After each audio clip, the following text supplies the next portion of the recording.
చాలా విషయాలు మాట్లాడినారు. సరే, ఒక అడుగు ముందుకేసి తమ స్థాయిని దించుకునే విధంగా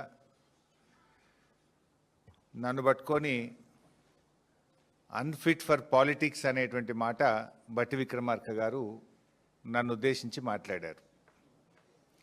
సరే, బట్టి విక్రమార్క గారు అన్నట్టు నేను అన్ఫిటే కావచ్చు. దేంట్లో అన్ఫిట్?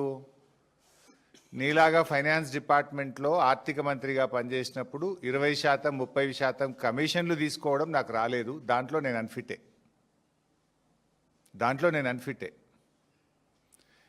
మీరు బాగా ఫిట్టు ఇలా, ఎందుకంటే మీ ఫిట్నెస్ బయటపడ్డది కదా.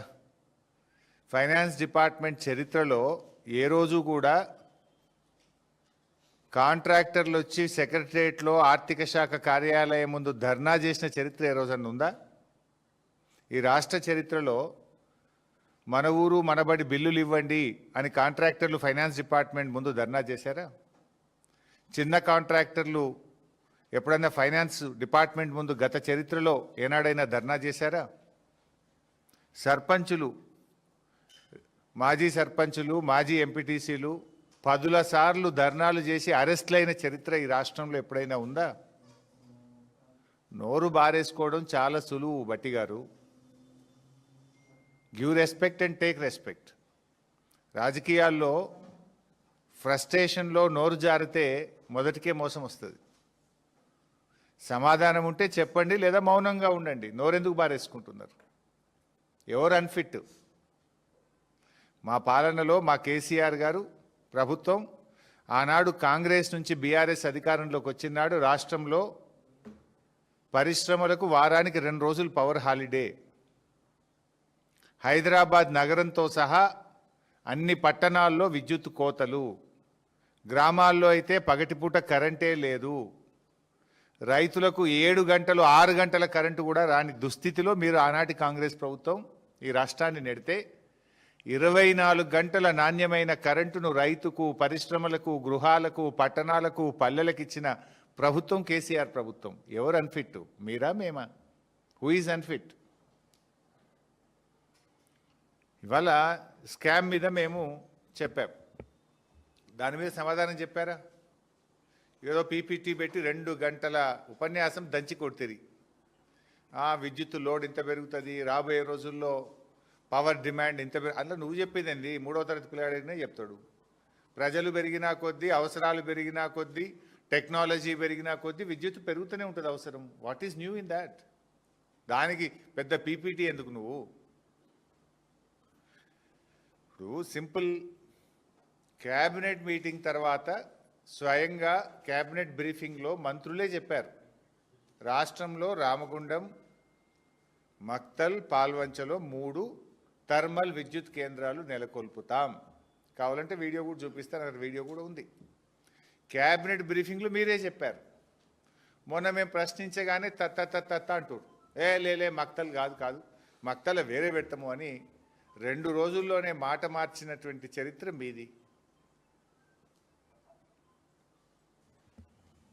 అట్లా క్యాబినెట్లో మాట్లాడిన దానికి, క్యాబినెట్ బ్రీఫింగ్లో చెప్పిన దానికి భిన్నంగా 2 రోజుల్లో ఉప ముఖ్యమంత్రి గారు, మంత్రి గారు ఆ పీపీటీ ప్రజెంటేషన్ తర్వాత విలేకరులు అడిగిన ప్రశ్నకు మాట దాటవేసిండ్రు. లేదు మక్తల్ అట్లా కాదు అని మాట మార్చిండ్రు. ఇంకో మాట మంత్రి గారు నిన్న ఏమంటాడు, ఇంక ఏడబై మేము టెండర్లే విలువపోతుంది, ఖర్చే పెట్టకపోతుంది, పైసలు ఖర్చు కాకముందే అవినీతి అయిందంటారా అంటుండు. మరి మీరు ఆనాడు కాళేశ్వరం ప్రాజెక్టులో 84,000 కోట్లు కూడా ఖర్చు కాకముందే 1,00,000 కోట్ల అవినీతి జరిగిందని మీ రాహుల్ గాంధీ నుంచి మొదలుకుంటే మీ దాకా గల్లీకి పోయి చెప్పింది కదా. ఇవాళకి కూడా చెప్తున్నారు కదా, ఖర్చు అయిందే 84,000 కోట్లు దాటపోతే 1,00,000 కోట్ల అవినీతి జరిగిందని ఆనాడు అడ్డగోలుగా మాట్లాడినందుకు ముందుకు క్షమాపణ చెప్పండి. ఇవాళ మేమన్నది 50,000 కోట్ల అవినీతికి మీరు శ్రీకారం చుట్టారు. ఏ రూపాయి ఖర్చు లేకుండా, రూపాయి రాష్ట్ర ప్రభుత్వ పెట్టుబడి లేకుండా, అప్పులు లేకుండా, అప్పుల మీద వడ్డీలు లేకుండా మీరు ప్రతిపాదించిన రామగుండం థర్మల్ పవర్ స్టేషన్ కంటే కూడా తక్కువ ధరకే ఎన్టీపీసీ కరెంట్ ఇస్తుండగా ఈ అప్పులెందుకు, ఈ పెట్టుబడి ఎందుకు, ఈ ధర ఎక్కువ పెట్టి కరెంటు కొనుడెందుకు అని మేము సూటిగా ప్రశ్న వేశాం. దానికి సమాధానం ఇచ్చారా మీరు? You have no answer. మేము అడిగిన ప్రశ్నకి ఇవాళ సూటిగా మీరు సమాధానం చెప్పలేదు. నేను మళ్ళీ ఒక్కసారి రాష్ట్ర ప్రజలకు చెప్పే ప్రయత్నం చేస్తున్నాను. ఎందుకంటే ఈ భారం రాష్ట్ర ప్రజల మీద పడుతుంది. మీరు చేసే తప్పులు వచ్చే 25 ఏళ్ల పాటు ఈ రాష్ట్ర ప్రజలు మోయవలసి వస్తుంది. నువ్వు ఇవాళ ఉంటావు, రేపు పోతావు. నువ్వు పర్మనెంట్ కాదు. రాష్ట్రం పర్మనెంటు, ఈ రాష్ట్ర ప్రజలు పర్మనెంటు. నువ్వు చేసే అప్పు, నువ్వు చేసే తప్పుల భారం ఈ రాష్ట్ర ప్రజలు మోయవలసి వస్తుంది. నేను చెప్తున్నది డాక్యుమెంటల్ ఎవిడెన్స్తో చెప్తా ఉన్నా. మీరు ఆల్ పార్టీ మీటింగ్ పిలవండి, నేను వచ్చి ప్రూవ్ చేస్తా. చర్చకు రండి, లేదా మీరు పిలిస్తే నేను వస్తా. ఆధారాలతో సహా నేను రుజువు చేయడానికి సిద్ధం. నేను సొల్లు మాట్లాడతలేను, సూటిగా మాట్లాడుతున్నా. మీలాగా అన్ఫిట్ ఫర్ పాలిటిక్స్ అని వేక్ కామెంట్స్ అసలే చేయను. ఎందుకు ఈ మాట అంటున్నంటే, ఎలా రాష్ట్ర విభజన చట్టంలో భాగంగా ఆనాడు పార్లమెంటు, కేంద్ర ప్రభుత్వము తెలంగాణకు 4000 మెగావాట్ల డెడికేటెడ్ పవర్ ప్లాంట్ కట్టి ఇవ్వాలని చట్టం చేసింది. దాని ప్రకారం ఎన్టీపీసీ 4000 మెగావాట్లతో ప్లాంట్ నిర్మించింది. ఆనాడు బీఆర్ఎస్ ప్రభుత్వం ఉన్నప్పుడు 1600 మెగావాట్ల ఉత్పత్తి వస్తే బీఆర్ఎస్ అగ్రిమెంట్ చేసుకున్నది, 1600 తీసుకున్నది. కాంగ్రెస్ ప్రభుత్వం వచ్చిన తర్వాత ఎన్టీపీసీ మరో 2400 మెగావాట్ల విద్యుత్ ఉత్పత్తి తయారవుతుంది, దయచేసి మీరు పీపీఏ తీసుకోండి, కరెంటు తీసుకోండి అని ఎన్టీపీసీ మీకు ఉత్తరం రాసింది నిజమా కాదా చెప్పు. ఒక్కసారి కాదు 3 సార్లు ఎన్టీపీసీ ఉత్తరం రాసింది నిజమా అబద్ధమా సమాధానం చెప్పండి.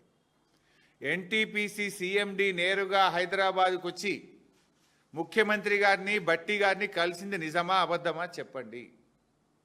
ఆయన వచ్చి ఇది మీకోసమే ప్లాంట్ కట్టాము, ఈ 2400 మెగావాట్ల కరెంటు తయారవుతుంది, మీరు అగ్రిమెంట్ చేసుకోండి, ఈ కరెంటు తీసుకోండి అన్నాడు కదా.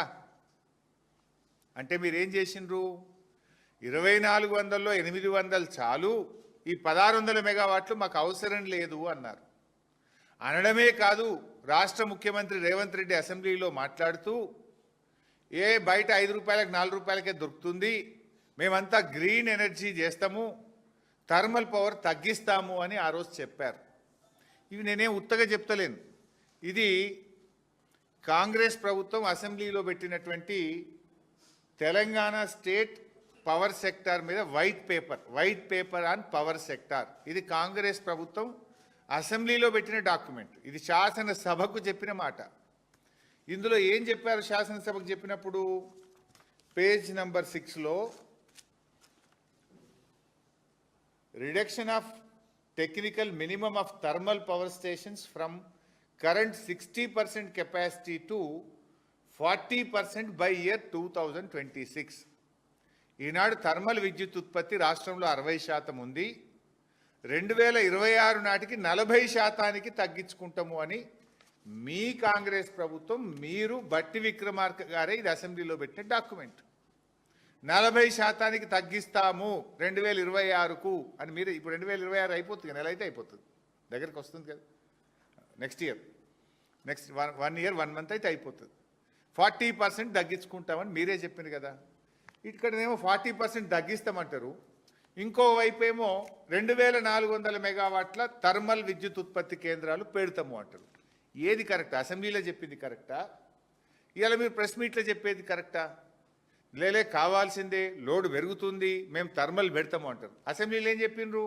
ఉన్నదాన్ని తక్కువ చేస్తాము, 60 నుంచి 40% థర్మల్ విద్యుత్ ఉత్పత్తిని తగ్గిస్తాము అని అసెంబ్లీలో వ్రాతపూర్వకంగా ఇది మా ఎమ్మెల్యేలకు ఇచ్చిన డాక్యుమెంట్. ఇది ఈరోజు కూడా అసెంబ్లీ రికార్డులో ఉంది. ఇది ఒకవైపు తగ్గిస్తామంటారు, కమిషన్ల కోసం ఇంకొక వైపు ప్లాంట్లు పెడతామంటారు. సో మరోవైపు ఏం చేసిండ్రు?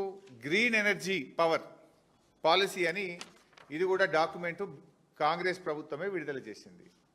భట్టి విక్రమార్క గారు, రేవంత్ రెడ్డి గారు ఇద్దరు సంతకాలు పెట్టి 2030 కల్లా 20,000 మెగావాట్ల గ్రీన్ ఎనర్జీని మేము డెవలప్ చేస్తాము అన్నారు. మరి ఇప్పుడు గ్రీన్ ఇడిచిపెట్టి మళ్ళా థర్మల్ ఎంబడి ఎందుకు అంటారు? మరి దీనికి సమాధానం లేదు. ఇక్కడ అసలు విషయం పాయింట్, నేను స్ట్రైట్గా పాయింట్కి వస్తా ఉన్నా. అయితే ఎన్టీపీసీ 2400 తీసుకోమంటే వీళ్ళు 800 మాత్రమే తీసుకున్నారు. ఆ 800కు state ERC electricity regulatory commission ఏదైతే ధర నిర్ణయిస్తుందో మనకు ఈఆర్సీ డాక్యుమెంట్, ఇది నా డాక్యుమెంట్ కాదు, ఈఆర్సీ సంతకం ఉంది దీని మీద. 800 తీసుకుంటే దానికి ఎంత ధర నిర్ణయించిందంటే ₹4.12. అంటే ఎన్టీపీసీ దగ్గర 800 మెగావాట్లు తీసుకుంటే ₹4.12 కాడికి 800 మెగావాట్లకు ఈఆర్సీ ఆర్డర్ పాస్ చేసింది. ₹4.12కే వస్తుంది కదా ఇక్కడ ఎన్టీపీసీ. వాడు 2400 ఇస్తా అంటే నువ్వు 800 తీసుకుంటా అన్నావు పాప, ఇంకా 1600 వద్దన్నావు. ఇప్పుడేమంటున్నావు? పవర్ ప్లాంట్ పెడతా అంటున్నావు. ఇప్పుడు పెట్టే పవర్ ప్లాంట్లలో రామగుండం 800, పాల్వంచ 800, మక్తల్ 800 అని చెప్పినావు. రామగుండం 800కు జెన్కో డిపిఆర్ తయారు చేసింది. జెన్కో డిపిఆర్లో 10,800 కోట్లు ఖర్చు అవుతుందని డిపిఆర్ను ప్రభుత్వానికి సమర్పించింది. నిజమా అబద్ధమా? సూటిగా సమాధానం చెప్పు. 10,800 కోట్లతో జెన్కో డిపిఆర్ ఇచ్చింది, నిజమా కాదా? 800 మెగావాట్లకు 10,800 కోట్లంటే 1 మెగావాట్కు 13,62 లక్షల ఖర్చు అవుతుంది. ఇది స్టార్టింగ్, అయిపోయే వరకు అది 16-17 కోట్లు అవుతుంది. 13,62 లక్షల 1 మెగావాట్కు ఖర్చు అవుతుంది. 1 యూనిట్ విద్యుత్ ఉత్పత్తి చేయడానికి ₹7.70 అవుతుందని చెప్పి లెక్క తేల్చింది జెన్కో. ₹7.70 per unit.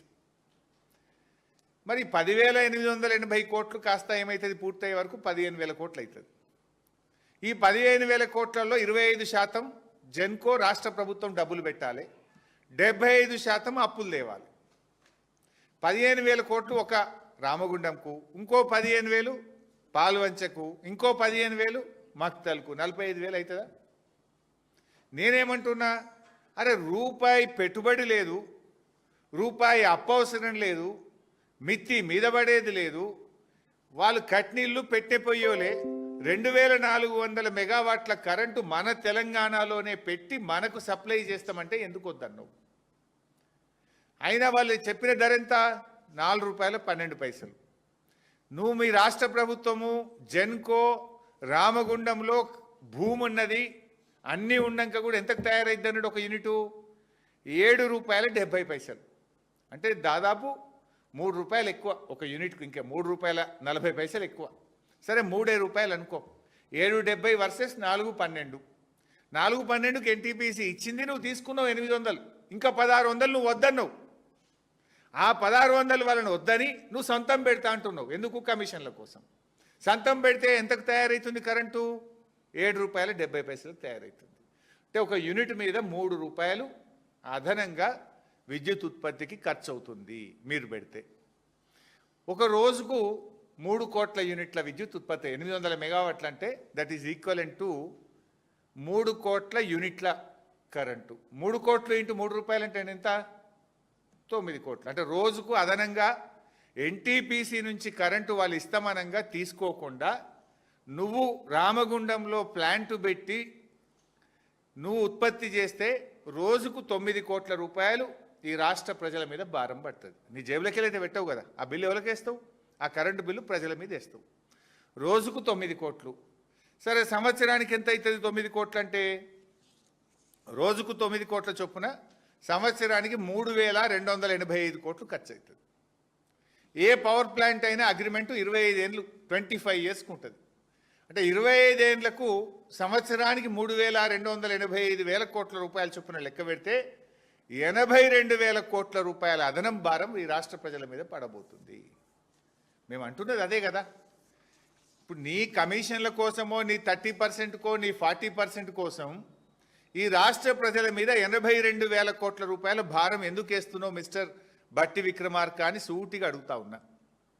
₹4.12 ఎన్టీపీసీ ఇస్తుండగా నువ్వు ప్లాంట్ కట్టి ₹7.70 ఎందుకు విద్యుత్ ఉత్పత్తి చేస్తున్నావు? ఒక దిక్కు పైసలు లేవు, అప్పుల కోసం పోతే చెప్పులు ఎత్తుకపోయేటట్లకి చూస్తున్నాడు అంటాడు నీ ముఖ్యమంత్రి. అరే మా తులం బంగారం ఏమైపోయాయి, అవ్వతాతలకు 4,000 పింఛన్ ఏమైపోయాయి, అక్క చెల్లెలకు మహాలక్ష్మి ఏమైపోయాయి అంటే పైసలు లేవు అంటావు. మరి ఇప్పుడు ఈ ప్లాంట్లు 3 కట్టాలంటే నువ్వు 25% పెట్టాలి కదా. 10-15 కోట్లు ఏడికెళ్ళి తెస్తావు? అప్పులు ఏడికెళ్ళి తెస్తావు? మిత్తిలు ఏడికెళ్ళి కడతావు? అప్పు లేదు, అసలు లేదు, మిత్తి లేదు, ఏది లేకుండా సగం ధరకు ఎన్టీపీసీ ఇస్తామంటే ఎందుకు వద్దంటున్నావు అని నేను సూటిగా అడుగుతున్నా. ఎందుకు వద్దంటున్నావు అంటే నీ 30% కమిషన్ రాదు. ఎన్టీపీసీ కరెంట్ ఇస్తుంది, నువ్వు పైసలు కట్టాలి. నువ్వు ప్లాంట్ కట్టడానికి తిన్న 30% 40% కమిషన్ ఉన్నది కదా. అందుకే బూస్టప్ చేసిండ్రు, ప్లాంట్లు కడతామంటున్నారు. ఇప్పుడు ఎన్టీపీసీది ఇంకా తొందరగా వస్తుంది కరెంటు. నువ్వు ఇప్పుడు ఆలు లేదు, సూలు లేదు, నువ్వు కట్టాలంటే 5 ఏళ్ళు 6 ఏళ్ళు అవుతుంది. ఎన్టీపీసీ తయారున్నది, ఏడాది లోపల ఇస్తా అంటుండు. తయారున్న కరెంటు, తక్కువ ధరకు వచ్చే కరెంటు, పెట్టుబడి లేకుండా వచ్చే కరెంటు వద్దంటావు. 5 ఏళ్ల తర్వాత వచ్చే కరెంటు, ఎక్కువ ధరకు వచ్చే కరెంటు, పెట్టుబడి పెట్టే కరెంటు ముద్దంటావు. ఇది ఎక్కడి పద్ధతి? ఎవరి కోసము? నువ్వు చేసే తప్పుల వల్ల ఈ రాష్ట్ర ప్రజల మీద 82,000 కోట్ల రూపాయల భారం పడుతుంది. ఈ 82,000 కోట్ల భారం ఎందుకు ఈ రాష్ట్ర ప్రజలు విద్యుత్ బిల్లుల రూపంలో చెల్లించాలి? రేపు కరెంటు బిల్లులు పెరుగుతాయి కదా. ఈ బిల్లులన్నీ ప్రజలు కదా కట్టాల్సింది. ఆ ప్రజలకు నష్టం జరుగుతుంటే ఆ ప్రజలకు రేపు బిల్లులు పెరుగుతాయని చెప్పి ఈ స్కామ్ను బీఆర్ఎస్ పార్టీ బయటపెట్టింది. ప్రజల పక్షాన బీఆర్ఎస్ పార్టీ రేపు ప్రజల మీద భారం పడొద్దని ప్రశ్నిస్తూ ఉంది. ఇకపోతే ప్లాంట్లు, అరే మీరు బొగ్గు లేని చోట ప్లాంట్లు పెట్టినరు అని మా మీద ఆరోపణలు చేస్తున్నారు. సరే, మేము ఎందుకు పెట్టినామో తప్పకుండా నేను సమాధానం చెప్తా. ఇవాళ అసలు ఈ ప్లాంట్లు బొగ్గు లేని చోట పెట్టిందే కాంగ్రెస్ పార్టీ కదా. ఏ బొగ్గున్నదని విజయవాడ థర్మల్ పవర్ స్టేషన్ కట్టింది కాంగ్రెస్ పార్టీ. ఏ బొగ్గున్నదని రాయలసీమ థర్మల్ పవర్ స్టేషన్ కట్టింది కాంగ్రెస్ పార్టీ. ఏ బొగ్గున్నదని కృష్ణపట్నంలో థర్మల్ పవర్ స్టేషన్ కట్టింది కాంగ్రెస్ పార్టీ. ఇలా RTPP Rayalaseema thermal power station 1200 కిలోమీటర్లు ఉంటుంది. మరి ఆడ ఏ బొగ్గున్నదని కట్టిండ్రు అన్నాడు కాంగ్రెస్ పార్టీ. విజయవాడలో ఏముందని కట్టిండ్రు, కృష్ణపట్నంలో బొగ్గు ఉందని కట్టిండ్రా? మీరు మాట్లాడేటప్పుడు మీ గత చరిత్ర చూసుకొని మాట్లాడండి. ఇవాళ ప్రపంచవ్యాప్తంగా కూడా ఒక బ్యాలెన్స్ ఉండాలి. రేపు ప్రకృతి వైపరీత్యాలు వచ్చినా, భూకంపాలు వచ్చినా, అన్ని థర్మల్ స్టేషన్స్ ఒక దగ్గర ఉన్నాయనుకో, ఏదైనా తేడా వస్తే రాష్ట్రం మొత్తం అంధకారం కాదా? ఒక బ్యాలెన్స్ ఉండాలి అని ఆలోచించింది. ముఖ్యంగా fly ash is a big issue. Fly ash consumption లేకపోతే అది పెద్ద ఎన్విరాన్మెంటల్ ఇష్యూగా మారుతుంది. ఫ్లై యాష్ని ఎవరు వాడతారు? సిమెంట్ ఫ్యాక్టరీలు వాడతాయి.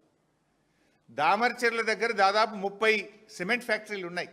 ఆ సిమెంట్ ఫ్యాక్టరీలో 100% ఈ ఫ్లై యాష్ను మేము వాడుకుంటాము అని అండర్టేకింగ్ ఇచ్చి ప్రభుత్వంతో అగ్రిమెంట్ చేసుకున్నారు. ఆ రోజు అక్కడ ఫ్లై యాష్ వినియోగం జరుగుతుంది. సిమెంట్ ఫ్యాక్టరీలు ఉన్నాయి, 1200 ఎకరాల ప్రభుత్వ భూమి ఉన్నది, కావలసిన కృష్ణా నది జలాలు ఉన్నాయి.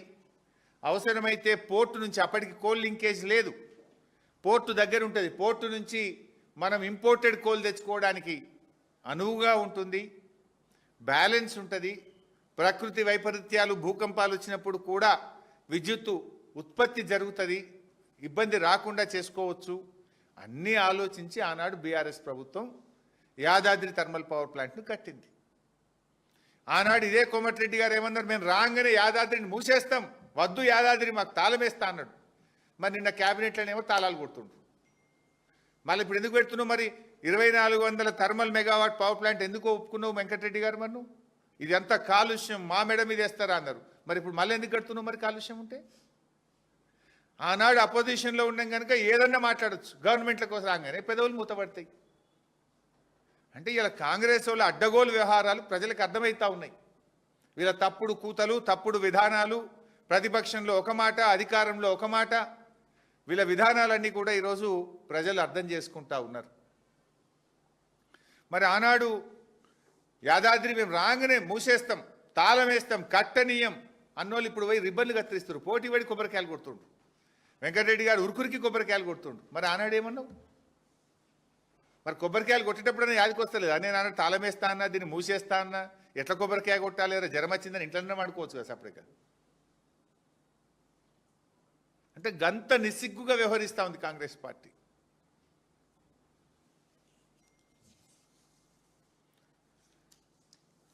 ఇవాళ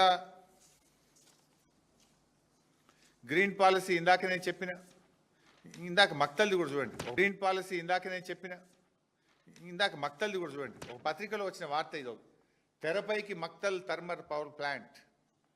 వాళ్ళు ఇంత స్పష్టంగా థర్మల్ అని చెప్పి ఇప్పుడేమో థర్మల్ మేము అనలేదు అని మాట మారుస్తారు. ఇక గ్రీన్ పాలసీ గాలికి పోయింది, కమిషన్ల కోసం కొత్త పాలసీ వచ్చింది ఇప్పుడు ఇక 30%.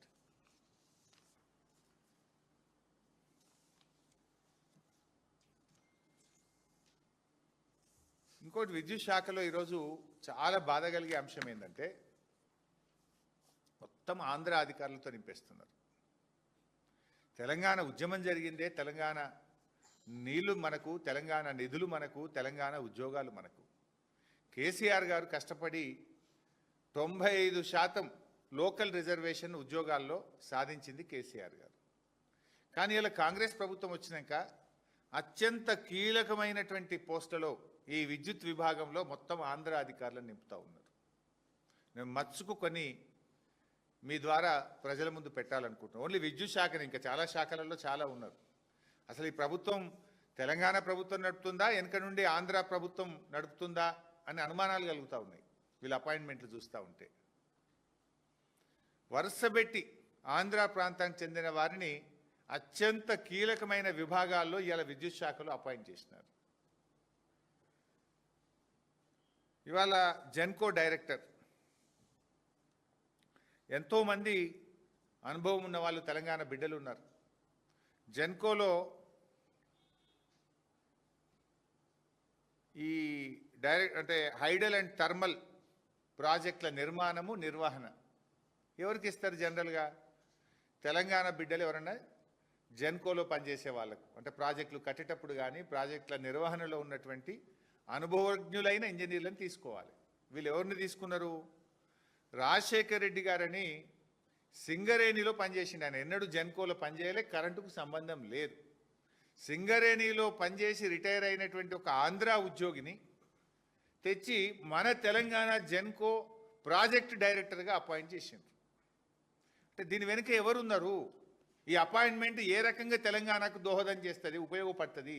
ఆయన ఏమైనా నిష్ణాతుడా అంటే కరెంటు డిపార్ట్మెంట్లో ఎన్నడూ పనిచేయలేదు. పనిచేసింది సింగరేణిలో, రిటైర్ అయ్యింది. ఆయనని తెచ్చి హైడల్ అండ్ జెన్కో ప్రాజెక్టు నిర్మాణానికి ఈ రాష్ట్రానికి డైరెక్టర్గా అపాయింట్ చేసిండ్రు.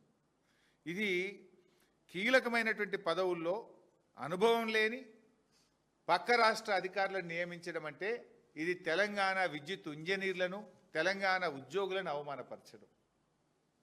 అట్లే జెన్కోలో ఇదైతే ఇంకా చాలా, నేను కూడా ప్రత్యక్ష సాక్షిని ఆ రోజు ఉద్యమంలో. చాలాసార్లు మీరు కూడా వచ్చిండ్రు, విద్యుత్ భవన్ దగ్గర ధర్నాలు చేసినాం మనం చాలాసార్లు. జెన్కోలో కుమార్ రాజా, ఈయన సమైక్యవాది.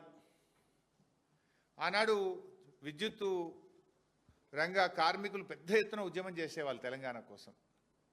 చేసేటప్పుడు ఒకసారి విద్యుత్ భవన్ దగ్గర మేము కూడా పోయినాం, ధర్నాలు చేస్తుంటే. అప్పుడు ఈయన కుమార్ రాజా ఆనాడు మన ఉద్యోగులను అవమానపరిచేవాడు. ఆనాడు మన ఉద్యోగులను హెకిల్ చేసినాడు. ఏం తెలంగాణ వస్తుందా, నువ్వేం తెలంగాణ అని హెకిల్ చేస్తూ అవమానపరిస్తే గాయపడ్డ తెలంగాణ విద్యుత్ ఉద్యోగుల హృదయం గాయపడి ఆ రోజు ఈయనను తరిమి కొట్టింది. జలసౌదలో తెలంగాణ ఉద్యమాన్ని అవమానపరిస్తే ఎక్కడొస్తే తెలంగాణ రానే రాదు అని మన తెలంగాణ ప్రజలను, ఉద్యమాన్ని, త్యాగాలను అవమానపరిచే విధంగా మాట్లాడినటువంటి కుమార్ రాజాను తెలంగాణ విద్యుత్ జేఏసీ ఆ రోజు తరిమి కొట్టింది. ఆనాడు తెలంగాణ ఉద్యమకారుల చేతుల్లో తరమబడినటువంటి కుమార్ రాజాను తెచ్చి ఇవాళ విద్యుత్ ఉద్యోగుల మీద డైరెక్టర్గా పెట్టారు జెన్కోలో. ఇది ఉద్యమకారులను అవమానపరచడం కాదా? విద్యుత్ ఉద్యోగులను అవమానపరచడం కాదా? తెలంగాణ ద్రోహిని తెచ్చి తెలంగాణలో కూడా నౌకరిస్తాడా మిస్టర్? అంటే ఇక గురువే అట్లున్నాడు కనుక శిష్యులు కూడా గట్లే వేస్తారు. రేవంత్ రెడ్డి ఖుద్దు ద్రోహే కదా. రైఫిల్ రెడ్డి తుపాకీ పట్టుకొని బయలుదేరినోడా తెలంగాణ ఉద్యమకారుల మీద. ఇక గురువు ద్రోహి ఉన్నాడు కనుక ఇవాళ అపాయింట్మెంట్లు కూడా ద్రోహులకే దక్కుతున్నాయి, తెలంగాణ ద్రోహులకు దక్కుతున్నాయి ఈరోజు. నేను అడుగుతున్న రేవంత్ రెడ్డి, ఇది ప్రజాపాలన, తెలంగాణ ద్రోహుల పాలన? ఇది ఏం పాలన ఇది? అట్లా ఇంకొక ఆయన శివాజీ, ఈయన మధ్యప్రదేశ్లో మైనింగ్ ఇంజనీర్గా పనిచేసింది. ఈయన మధ్యప్రదేశ్లో ఆంధ్ర ప్రాంత ఉద్యోగి. ఈయనను ఎస్పీడీసీఎల్లో కీలకమైనటువంటి ప్రాజెక్ట్స్ అండ్ హెచ్ఆర్డీకి డైరెక్టర్గా అపాయింట్ చేసిండ్రు. ఎస్పీడీసీఎల్లో ఇవాళ ఎస్పీడీసీఎల్లో ఈ శివాజీ గారిని ప్రాజెక్ట్స్ అండ్ హెచ్ఆర్డీకి డైరెక్టర్గా అపాయింట్ చేసిండ్రు. ఈయనకు విద్యుత్తు మీద కనీస అవగాహన లేని వ్యక్తి, సాంకేతిక నైపుణ్యం లేదు, పనిచేసింది మధ్యప్రదేశ్లో, పనిచేసింది కోల్ మైన్స్లో. తెచ్చి ఎస్పీడీసీఎల్లో కీలకమైనటువంటి వింగ్లో ఆయనను డైరెక్టర్గా అపాయింట్ చేసిండ్రు. ఇక ఇంకొక ఆయన, ఎంతోమంది తెలంగాణలో వాస్తవానికి సమర్థులైనటువంటి దళిత అధికారులు కూడా ఉన్నారు. చీఫ్ ఇంజనీర్లుగా రిటైర్ అయినటువంటి తెలంగాణ దళిత బిడ్డలు, అనుభవజ్ఞులైన అధికారులు ఉంటే వాళ్ళందరినీ పక్కకు పెట్టి నరసింహులు గారు ఏనాడు కూడా తెలంగాణ గడ్డ మీద పనిచేయలేదు. నరసింహులు గారు తెలంగాణ గడ్డ మీద పనిచేయని, ఇక్కడ విద్యుత్ వ్యవస్థ మీద అవగాహన లేనటువంటి వ్యక్తిని ఆంధ్ర నుండి తెచ్చి ఎస్పీడీసీఎల్ ఆపరేషన్ డైరెక్టర్ పోస్ట్లో పెట్టినారు. ఇది ఎవరి కోసం పెట్టినట్టు, ఎవరు చెప్తే పెట్టినట్టు? ఇది తెలంగాణ జాతి ఆత్మగౌరవాన్ని దెబ్బతీయడం కాదా? తెలంగాణలో 5-6 దళిత రిటైర్డ్ అనుభవజ్ఞులైన చీఫ్ ఇంజనీర్లు ఉన్నారు కదా, మరి వాళ్ళు ఎవరు మీకు మంచిగా అనిపిస్తలేదా? ఓన్లీ ఆంధ్ర వాళ్ళే మంచిగా అనిపిస్తారా మీకు? అట్లే ఇంక చాలా ఉన్నారు. ఒక్కటి రెండు చెప్తేగా, Redco an important organisation, renewable energy. జనరల్గా గతంలో దీనికి ఒక ఐఏఎస్ ఆఫీసర్ను లేదా ఒక మంచి టెక్నోక్రాట్ను, అనుభవజ్ఞులైనటువంటి ఒక టెక్నోక్రాట్ను రెడ్కోకు సిఎండిగా మనం పెట్టుకునేటువంటి వాళ్ళం. ఇలా ఆంధ్ర ప్రాంతానికి చెందిన జూనియర్ మోస్ట్ అధికారి, అంటే జూనియర్ మోస్ట్ డివిజనల్ ఇంజనీర్గా ఉన్నటువంటి వావిలాల అనిల గారిని తెచ్చి రెడ్కో సిఎండి పోస్ట్ అప్పగైపోయారు. ఇక తెలంగాణలో ఒక్కటి దొరకలేదా నీకు? జెన్కో మన రెడ్కోకు ఒక సిఎండిని పెట్టడానికి వేల మంది రిటైర్డ్ ఇంజనీర్లు ఉన్నారు కదా, ఎంతోమంది సీనియర్ ఐఏఎస్లు ఉన్నారు కదా. ఒక జూనియర్ మోస్ట్ ఎలక్ట్రిసిటీ డివిజనల్ ఇంజనీర్ని తెచ్చి రెడ్కోకు సిఎండిగా పెట్టిన ఘనత ఈ కాంగ్రెస్ ప్రభుత్వాన్ని. అసలు ఎవరు నడుపుతున్నారు ఈ గవర్నమెంట్? తెలంగాణ ప్రభుత్వం నడుపుతుందా, ఆంధ్రప్రదేశ్ ప్రభుత్వం వెనకకెళ్ళి నడుపుతుందా? నాకు డౌట్ వస్తుంది. అసలు ఈ చర్యతోని తెలంగాణలోని సీనియర్ ఇంజనీర్లు, రిటైర్డ్ ఎస్సీలు, సిఈలు, విద్యుత్ ఉద్యోగులందరూ కూడా ఏంది అసలు మేము ఎవరం పనికిరామా, ఈ ప్రభుత్వం పక్క రాష్ట్రంకి వెళ్ళి తెచ్చి రెడ్కో సిఎండి పెట్టుడేందని ముక్కు మీద వేలేసుకున్నారు, చాలా బాధపడుతున్నారు. అనేక సందర్భాల్లో మేము కలిసినప్పుడు మా దృష్టికి తీసుకొస్తా ఉన్నారు, తమ బాధను మా దృష్టికి తీసుకొస్తా ఉన్నారు. ఇంకా అట్లా చెప్పుకుంటూ పోతే ఇంకా ఈయనైతే ఇంకా చాలా ఖతర్నాకున్నాడు. ఇక ఒక ఆయన విపరీతమైన అవినీతి ఆరోపణలు ఎదుర్కొని గతంలో ఏసీబీ రైడ్లో ఉన్నటువంటి వ్యక్తి, ఆంధ్ర ప్రాంతానికి చెందినటువంటి వ్యక్తిని తెచ్చి మొత్తం రాష్ట్రానికి హెడ్ చీఫ్ ఎలక్ట్రికల్ ఇన్స్పెక్టర్ పోస్ట్ని అప్పచెప్పారు. అత్యంత కీలకమైన పోస్టు చీఫ్ ఎలక్ట్రికల్ ఇన్స్పెక్టర్ పోస్ట్ను ఈ నందకుమార్ గారికి అప్పచెప్పినారు. అసలు పేపర్లలో అయితే ఆయన మీద పుంఖాను వార్తలు వచ్చినాయి. ట్రాన్స్ఫర్కి ఒక రేటు, పోస్టింగ్కి ఒక రేటు, పర్మిషన్ రావాలంటే ఒక రేటు, నెలల తరబడి ఫైళ్ళు పెండింగు, పైసలు ఇస్తే కానీ లంచం ఇస్తే కానీ ఫైలు కదలదని నేనే ఒక 20 సార్లు 20 పేపర్లు అన్ని పేపర్లను చదివిన ఆయన గురించి. తెలంగాణలో చీఫ్ ఎలక్ట్రికల్ ఇన్స్పెక్టర్ పోస్టుకు మీకు ఒకరు దొరకలేరా? మీకు అవినీతి పరుడుగా ముద్రపడి ఏసీబీ రైడ్లో ఉన్న ఆంధ్ర ప్రాంతానికి చెందిన వ్యక్తే దొరికిండా రేవంత్ రెడ్డి గారు మీకు?